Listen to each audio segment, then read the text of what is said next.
All right, hi everybody. So this is our lecture on chapter 2, part 2.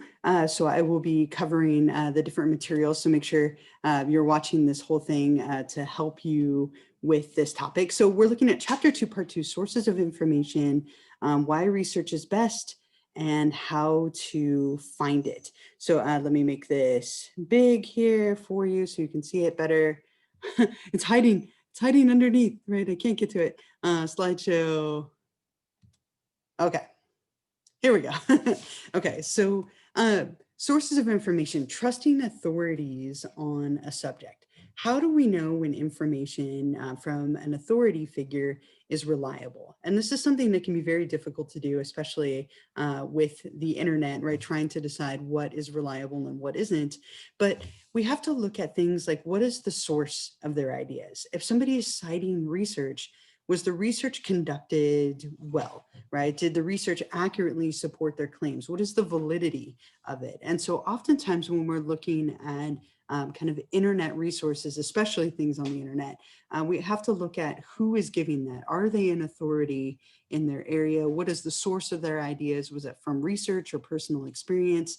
And if they're citing things, does the research actually support their claims? And this is something called validity, which we'll talk quite a bit more about in the coming weeks. Now, when we're trying to figure out information, there's kind of this flow chart that can happen here. And I'm sorry, it's a little weird because of this bar I have at the top. So let's just do it this way so that you can see it better. But if it's something that I believe, is it based on experience or is it based on authority? Right? And this is something that we're kind of always trying to evaluate. Is this information from my own experience with no comparison group, having multiple confounds, or is it more based on authority, based on research, right? So kind of we have these three different prongs that we can end up going with: experience, research, and authority, right? And so we have to constantly be evaluating, how good is this information that I'm getting? Is it reliable? Is it valid? Is it scientific? Is it sound? And these are questions that we should always be asking ourselves whenever we read something, whenever we're critiquing a claim, and so on, kind of building on that critical consumer of information piece that we talked a little bit about last week. Now, another distinction that we can make has to do with academic or scholarly articles versus non-academic or non-scholarly articles. And this is something that our librarian will be covering quite a bit this week in her presentation that I posted for you on Canvas. But just to kind of talk about it a little bit more, we'll go back, see if we can go back to this view. Academic or scholarly articles are written by somebody who is a professional in the field.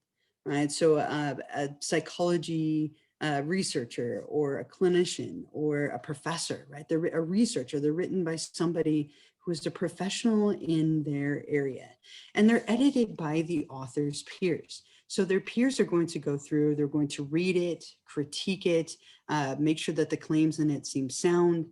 And these can often take years to publish, from when a person decides to conduct research to conducting it, writing it up, going through the whole review process and getting it published. It often takes a good chunk of time. It's a very rigorous process that can sometimes take years to occur. So the articles that you're reading sometimes in these journals, have been conducted maybe, a couple of years ago by the time that they are published. The language in these articles, in these academic or scholarly articles, is often very formal. It contains words and terms that are very typical to the field, a lot of jargon and terms that are more formal in nature. The author's names will be present. You'll see their credentials being present as well. There'll be a list of references that indicate whether the author obtained the information from different sources, right, where they got the information that he or she is using. So at the end of the article, you'll see a references page or a references list, and this will contain every article or book or source where they gathered their information. And you can often use these as a jumping off point. You can go look those articles up if you want to know more about something that they covered in their presentation or in their article. These can be found in periodicals or journals similar to the Journal of Psychology, Childhood Education, the American Journal of Public Health. And oftentimes these journals, as you see, don't have a lot of images. It's mainly text. They're very kind of, I don't want to say boring looking, but it's mainly text. It's not visually engaging like you might see with something like a magazine. Now, non-academic or non-scholarly articles are written for the mass public. They're basically written for anyone and everyone. They're published very quickly. They can be written by anyone. You don't have to have expertise in a certain area. And oftentimes they're trying to get these out very quickly because they have to do with relevant kind of pop culture ideas. The language is incredibly informal, casual. It may even contain some level of like slang. The authors may or may not be provided, right? You might not even know who wrote it. It might be written by the magazine or by a company, and they don't often have credentials that are listed.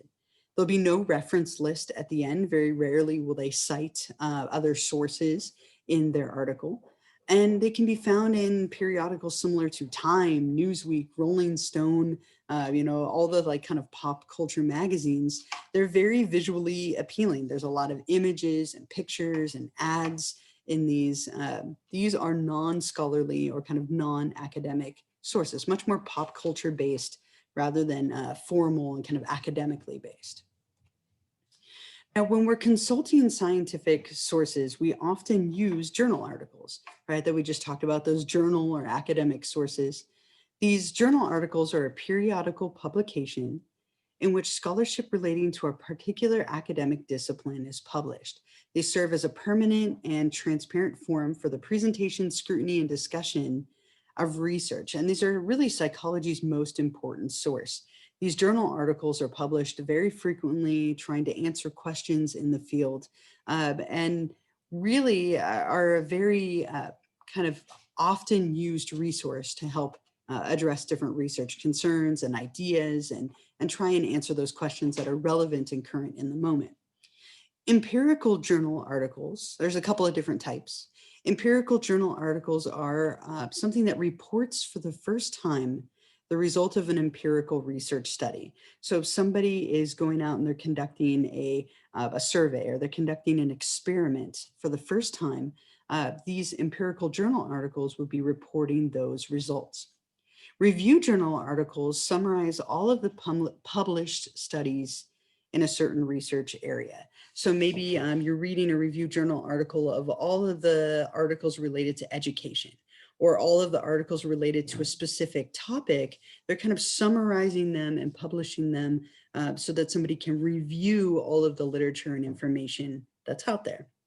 You can also have something that's called a meta-analysis, which combines the results of many different studies together and gives a number that tends to summarize the magnitude of that relationship. It kind of indicates how powerful the findings are. It's taking a bunch of different studies that have been done, combining them together and summarizing them in kind of a new and different way. So we can see a couple of different types of scientific sources or journal articles that are out there and present. And all of these are published very regularly. And our library tends to have quite a few of these different options available as well in psychology. Here's what an article might look like, right? So let me exit out again so you can see the whole thing. But this is an example of a review article, right? You can see up here the name of the journal, the volume number, and all that information. The title, there's a little abstract. Again, they're not like very visually grabbing, but they do tend to follow this very specific format. So you see that often review articles or journal articles look very similar to this. And you'll be reading a couple of these throughout the semester. Again, they tend to look a little intimidating, a little dry, but it's more that they follow a standard format just to make them more accessible and more consistent. Something we'll talk about next week a little bit when we start talking about APA formatting.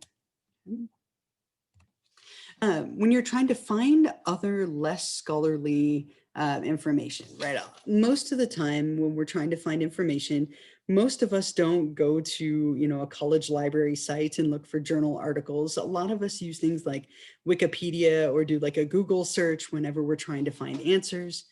And that's totally fine for a lot of different topics, but there are some sites that are a little bit better than others. So if you wanted to do research and find answers in some less scholarly places. Here are a couple of kind of comments on that. Some websites can be a little more scholarly, as I mentioned. Things that end in like a .org or a .gov. .org is an organization, so sometimes they might have an agenda or be a little skewed. But NIH.gov, MedlinePlus.gov, APA.gov, those tend to be a little bit better, more scholarly websites. When you're looking at kind of the retail bookshelf, or so if you're looking to buy a book from a bookstore or from Amazon, a bookstore, right? Can you imagine going to a bookstore right now? There aren't very many of them left. I hope they hang on, right? But when you're looking at the retail bookshelf, it's important to look at where are they getting their information? Do they have references? If they don't have any references in the back, then it's kind of just written from that person's perspective, and how much of an authority are they on that perspective? Although these are questions that you're going to want to ask yourself. What evidence is being cited? Again, is it only personal perspective, or is it more scholarly in nature? So kind of evaluating the book before you take it as a truth, or kind of take it as a more scholarly source. Wikis can be kind of a great research source, at least as a starting point. So things like Wikipedia are absolutely wonderful as a starting point for information. I use Wikipedia all the time, whether it's to find out how many episodes are in a certain show, or to get a summary, or just to answer like a general question. I use Wikipedia constantly. But when it comes to research, one of the best ways to use Wikipedia is to use the references. If you go all the way down at the bottom of a Wikipedia page, they'll give you a list of references that were cited in order to give you that information. And so let's say you were looking up, how the body responds to stress and maybe PTSD. You could scroll down to the references and get a great idea of what books or articles they cited, and then go look up those books and articles. I think that's one of the best ways in a scholarly sense to use something like Wikipedia. The popular press, kind of mixed. Popular news is often more written for the average consumer rather than being scientific. So do they quote the researcher, or are they kind of using their own words? You want to read the original article, right? So maybe you see an article in the news. What you would want to do is go look up the original article and read that. So kind of, again, more of a great starting point than it is maybe the end all for you. So when you're evaluating some of these less than scholarly resources and places, these are all kind of thoughts and questions you want to ask yourself. Again, something our librarian will be going over a little bit in this week's lecture from her addition to my lecture. When you're checking a website's authority and content, there are a number of questions you should be asking yourself about a website before you use it as a research resource. And these are some of the things that we've been talking about. This is kind of the theme for this week, asking these questions, checking, is it reliable? Is it a good source of information? When you're checking a website's authority, you want to ask a variety of questions, right? What type of domain does this website come from? Is it a .com, a .org, a .gov? What domain is it that can sometimes have an effect on, the reliability of the information being presented? Who published it? Is it a personal website? Can you tell who created it? Are the author's credentials listed, right? Do they have an agenda, right? Do they maybe have like a hidden purpose or an agenda? Do they stand to gain money or a benefit from this information in some way? Who is it? Are they an expert, right? So just questions to be considering. When you're checking their content, is there an implied or stated purpose on the website? Do they have a hidden purpose or agenda that they're trying to accomplish? Again, what is their perspective? What do they have to gain or lose from your take on the information they're giving you? Do they use other sources? Do they link out, refer to, or cite other resources as part of their website? If they don't, then it might not be the most scientific, valid, reliable information, right? You want someone to be citing their sources in order to give you that safety that it is coming from somewhere. Is the information current or up to date? Does it need to be, right? When you are looking up information, is it current? And I find myself checking this all the time, right? When was this published? When was this created? Is it old or is it new? Psychology cares quite a bit about how contemporary and new information is. So that's something that you're always going to want to evaluate. And are there cited and verifiable references for the website's information? Again, are they referring out, citing, referencing other things, or is it just all somebody's personal opinion? So anytime you're looking up information, these are things that you're just going to want to be asking yourself to help you be that critical consumer of information and making sure that that information you're using is worthwhile. When you're trying to find scientific sources, and again, this is something I've said this a few times, that the librarian's really going to go over, we do have a couple of better places to go. Psych articles and Google Scholar are two really wonderful resources for finding scientific sources for information. Now, Psych articles is something that is available to you through our library database. And Danielle, our librarian, will be showing you how to access that, which will be really helpful for your assignment that you'll be doing this week. But Google Scholar is something that you can do from home and without a college access. The wonderful thing about Google Scholar is it kind of limits things down to more scholarly or academic sources. So you're still using Google, which is a format that I think most of us are very comfortable and familiar with. But instead of using just anything that could come up on Google, you're limiting it down to articles and more scholarly sources. So when you're trying to answer questions in the field of psychology, ideally you would use things like these psych article databases or Google Scholar. Or if you're going to use some of the other things that we talked about earlier, just remember to be asking those questions and evaluating those sources every single time to see if you think they might be worth using.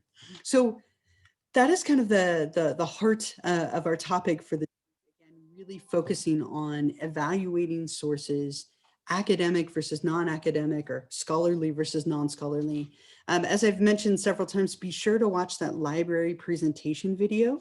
It's going to be really helpful for you, not only in the homework assignment for this week, but also with the discussion, and you'll find that some of these materials will also be on our next exam. So all things that you're definitely going to want to pay attention to, maybe take notes on as you watch her presentation, and you can find that on our Canvas lecture for the week. So thank you, everyone. I hope this helps a little bit, and I hope you enjoy having the captions for this. And I will see you all on this week's live stream.